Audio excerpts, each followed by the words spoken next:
Ambala cantt के तोपखाना parade के लोग अपनी जमीन का मालिकाना हक लेने की मांग को लेकर अंबाला से पदयात्रा करके पंचकुला में सीएम से मुलाकात के लिए पहुंचे। लोगों ने मौजूदा हरियाणा सरकार और केंद्र सरकार के सामने गुहार लगाई कि जहां पर वह 142 सालों से रह रहे हैं उसका मालिकाना हक उन्हें दे दिया जाए। अंबाला कैंट के कुछ लोग ऐसे भी हैं जिनके बरसों से बसाए घरों पर संकट के बादल मंडरा रहे हैं। अंबाला कैंट के तोपखाना परेड कॉलोनी में रह रहे लोग इस समय सहमे हुए हैं। ये लोग अपने बसे बसाए घर को उजड़ने के बुरे सपने से गुजर रहे हैं। यही वजह है कि अपने घरों से निकलकर अब ये लोग सड़कों पर प्रदर्शन करने के लिए मजबूर हैं। इन लोगों ने अंबाला कैंट से चंडीगढ़ सीएम आवास तक पैदल यात्रा की। 1843 में तत्कालीन ब्रिटिश सरकार ने लोगों को जमीन लीज पर दी थी। 1975 में कैंटोनमेंट बोर्ड ने जमीन की लीज खत्म कर दी। कई बार इन जगहों पर बुलडोजर की कार्रवाई हुई। इस पदयात्रा की अध्यक्षता कर रहे तिलक राम ने बताया कि जिस स्थान पर वह रह रहे हैं उनकी 3 पुश्तें जीवन बसर कर चुकी हैं और उनके घरों को और दुकानों को कैंटोनमेंट एरिया के द्वारा तोड़ा जा रहा है। उन्होंने कहा कि 142 सालों से वह यहाँ पर रह रहे हैं और उनकी हरियाणा के मुख्यमंत्री नायब सिंह सैनी से गुहार है कि उस स्थान का मालिकाना हक वहां के लोगों को दे दिया जाए। हम अंबाला कैंट तोपखाना परेड एरिया में रहते हैं। 1843 सन 1843 से जो आज 182 वर्ष हो गए हैं। 182 वर्ष जिस स्थान पर हम रह रहे हैं, आज भी कैंटोनमेंट बोर्ड के अधिकारी बुलडोजर लेकर आते हैं, हमारे घरों को तोड़ रहे हैं। हमने छोटी मोटी दुकानें बनाई हैं, सब्जी बेच रहे हैं, कोई पंचर लगा रहा है, उनको सील करके चले गए और कहते हैं अगले बार आकर उनको तोड़ेंगे। हमने ये सारी समस्या अपने मंत्री जी भाई अनिल जी से कही। 2 साल पहले उन्होंने हमारी ये सारी फाइल बनाकर रक्षा मंत्रालय से बात की।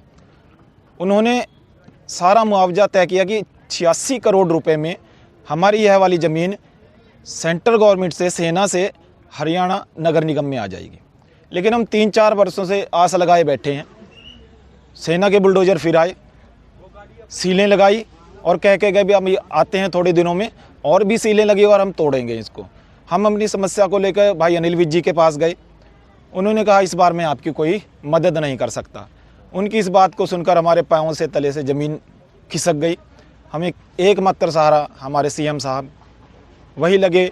हमने कहा हम अपनी गुहार उन्हीं के सामने लगाएंगे। हम वहाँ से पैदल चल पड़े।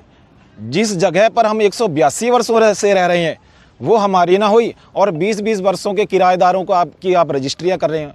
ये कौन सा कानून लागू किया जा रहा है? 1947 में भारत तो आज़ाद हो गया, हम कब आज़ाद होंगे अंग्रेजों के कानून से? हमें यही नहीं समझ आ रहा है। तो हमारा एकमात्र यही सहारा है कि भाई नायब सैनी जी की कलम हमें हजारों परिवारों को छत देगी, वरना कई पिछले 2 वर्षों में 2 औरतें तो छत गिरने से दबकर मर गई। कईयों को अधरंग हो गया, कुछ ऐसी चिंता में चले गए कि हमें और हमारे बच्चों को कब छत मिलेगी। तो हम अपनी गुहार को लेकर आए हैं कि हम अंबाला तोपखाना परेड के निवासी हैं। हमारे साथ बहुत सारे जो हमारे एरिया में परिवार रहते हैं, लगभग बहुत सारी संख्या में परिवार रहते हैं। हम पिछले 3 हमारी पीढ़ियाँ ऐसी हो गई कि गुजर चुकी हैं, अभी तक उनको मालिकाना हक नहीं मिला है। हर एक बंदा लड़ने के लिए जाता है तो उसका कोई किसी से सुनवाई नहीं होती। आज से 10 साल पहले भी हमारी फ़ाइल चली थी, तो हमारी फ़ाइल को आगे तक रखा गया था। हमारे जो पैसों की मंजूरी भी आगे मंजूरी के लिए प्रस्ताव रखा गया था, लेकिन जो प्रस्ताव रखा गया था वो आगे जाकर फ़ाइल कहाँ रुक गई। मंत्री जी ने उस प्रस्ताव का हमारी फ़ाइल के लिए सहयोग किया, लेकिन आगे जाके उस फाइल का हमें अभी तक कुछ पता नहीं लगा है। 86 करोड़ कीमत आंकी गई थी उसकी, जो एक बजट बनाया गया था हमारा बोर्ड और डी ऑफिस के थ्रू, तो उसका अभी तक हमें कोई पता नहीं लगा। इतने सारे लोग हैं, सबकी वहाँ पर कच्ची छतें गिर जाती हैं, नया मकान बनाने नहीं देते हैं, और जो दुकानें बनी हैं उनको सील कर रहे हैं। जो अपने कर गुजरने के लिए अपना जो छोटी मोटी दुकान बना लेते हैं उनमें उनको काम नहीं किया जाता है। जब देखो अधिकारी आते हैं और अपने डंडे के जोर पे उस पर सील लगाकर चले जाते हैं। News desk, एनोलाइव।